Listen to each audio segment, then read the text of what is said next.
సంక్రాంతి పండుగ కోసం పట్టణవాసులు పల్లెబాట పట్టారు. నగరాల నుంచి సొంతూళ్లకు పయనమవుతున్నారు. దీంతో రైల్వే స్టేషన్లు, బస్టాండ్లు ప్రయాణికులతో కిక్కిరిసిపోయాయి. జాతీయ రహదారులపై వాహనాల రద్దీ పెరిగింది. సంక్రాంతి సెలవుల నేపథ్యంలో సొంతూళ్లలో పండుగ జరుపుకునేందుకు పల్లెలకు క్యూ కట్టారు జనం. హైదరాబాద్ ఎంజీబీఎస్ సహా పలు బస్టాండ్లు ప్రయాణికులతో కిక్కిరిసిపోయాయి. సంక్రాంతిని పురస్కరించుకుని టీఎస్ఆర్టీసీ ప్రత్యేక బస్సులు నడుపుతోంది. మొత్తం 4484 ప్రత్యేక బస్సులను అందుబాటులోకి తెచ్చింది.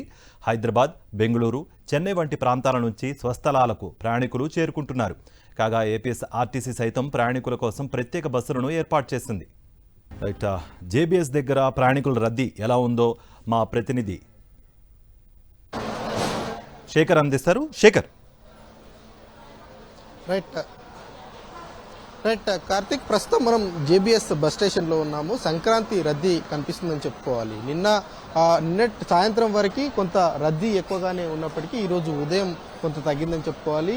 ఈరోజు సాయంత్రం మరింత పెరుగుతుందన్నటువంటి అంచనాల్లో అధికారులు అయితే ఉన్నారు. ఈ జేబీఎస్ తెలంగాణలో ఉన్నటువంటి చాలా జిల్లాలకు, ఎక్కువగా కరీంనగర్, నిజామాబాద్, ఆదిలాబాద్, కామారెడ్డి, మెదక్, సంగారెడ్డి లాంటి జిల్లాలు ఏవైతే ఉన్నాయో ఈ జిల్లాలకు ఇక్కడి నుంచి ప్రయాణికులు ఎక్కువగా వెళ్తూ ఉంటారు. వస్తున్నటువంటి బస్సులు ఏవైతే ఉన్నాయో కిటకిటలాడుతున్నాయని చెప్పుకోవాలి. నింపుతున్నటువంటి పరిస్థితులు. కొంతమంది ప్రయాణికులు కరీంనగర్ వెళ్తున్నాం.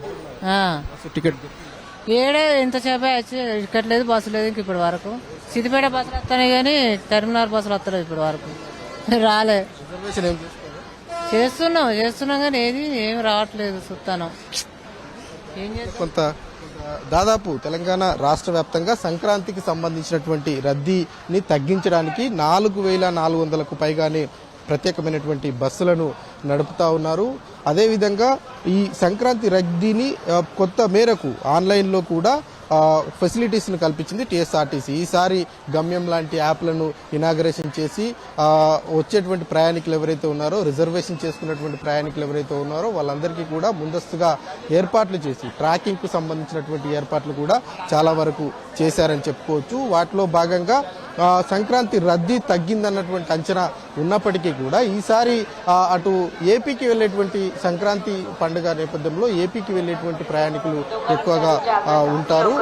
తెలంగాణకు సంబంధించి ఇప్పటికే వెహికల్స్, సొంత వాహనాలు, కోవిడ్ సమయం నుంచి సొంత వాహనాలను ఎక్కువగా వెయిట్ చేస్తున్నటువంటి పరిస్థితులు. గతంతో పోలిస్తే ఈసారి కొంత ఆదాయం మీద ఎక్కువగా ఆర్టీసీ దృష్టి పెట్టింది. ఇందులో భాగంగా స్పెషల్ బస్సులను ఏర్పాటు చేయడమే కాకుండా ప్రత్యేకమైనటువంటి కౌంటర్లను ఏర్పాటు చేయడము, అదేవిధంగా స్టాళ్లను కూడా ఏర్పాటు చేసినటువంటి పరిస్థితులు. రద్దీ అయితే కొంత ఉందని చెప్పుకోవాలి. వస్తున్నటువంటి ప్రయాణికులు, అందులోనూ కొత్త గవర్నమెంట్ ఏర్పడము, మహిళలకు ఫ్రీకి సంబంధించినటువంటి సర్వీసెస్ ఏవైతే ఉన్నాయో ఆ సర్వీసెస్, ఈ స్పెషల్ బస్సులు ఏవైతే ఉన్నాయో సంక్రాంతి కోసం ఏర్పాటు చేసినటువంటి స్పెషల్ బస్సులలో ఈ రద్దీకి సంబంధించినటువంటి అంశం మీద, దాని మీద కూడా కొంత కట్టడి ఉన్నటువంటి పరిస్థితులు ఉన్నాయి. కాబట్టి ఓవరాల్ గా చూసుకుంటే రద్దీ అయితే ఉంది. కొంత ప్రయాణికులు బస్సులు సమయానికి రాకపోవడంతో ఇబ్బందులు అయితే పడుతున్నటువంటి పరిస్థితులు అయితే కనిపిస్తూ ఉన్నాయి.